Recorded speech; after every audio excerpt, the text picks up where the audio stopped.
presented by Mathli Express Music.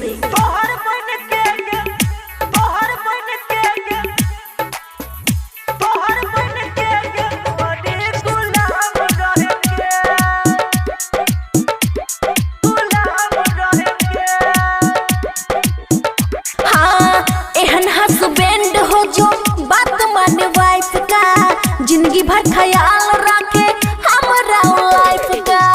एहन husband हो जो बात माने वाइफ का, जिंदगी भर ख्याल रखे हमारा लाइफ का। बाकी हमार प्रॉब्लम तमाम रहेगा, तमाम रहेगा, तमाम रहेगा, समझे। हरदम सेवा में तोहर सुबह शाम रहेंगे, हरदम सेवा में तोहर सुबह शाम रहेंगे। तोहर बन के गे गोरी गुलाम रहेंगे, हरदम सेवा में तोहर सुबह शाम रहेंगे। तोहर बन के गे गोरी गुलाम रहेंगे।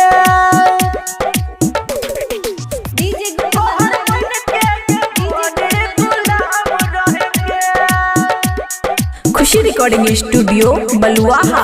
खाना बना के खिला बैला परतो, कभी कभी गोर हाथ दबा बैला परतो, समझ ली। चल ये भी मंजूर है मुझे। हाँ टाइम से हमरा जगा बैला परतो, बिस्किट साथ चाय ला बैला परतो, याद रख भी।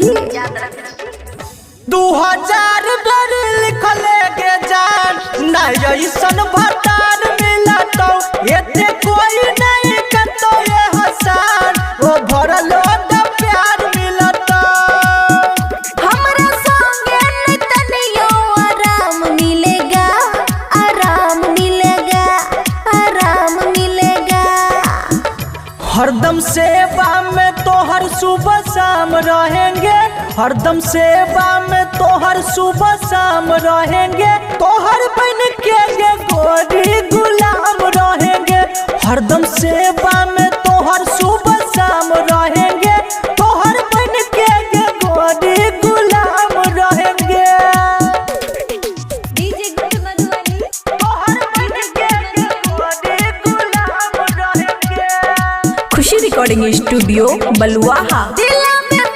फ्लिपकार्ट से ऑर्डर, घूमा हर हफ्ता नेपाल के बॉर्डर। हमार फैशन कुछ अलग छे। ठीक है अच्छा।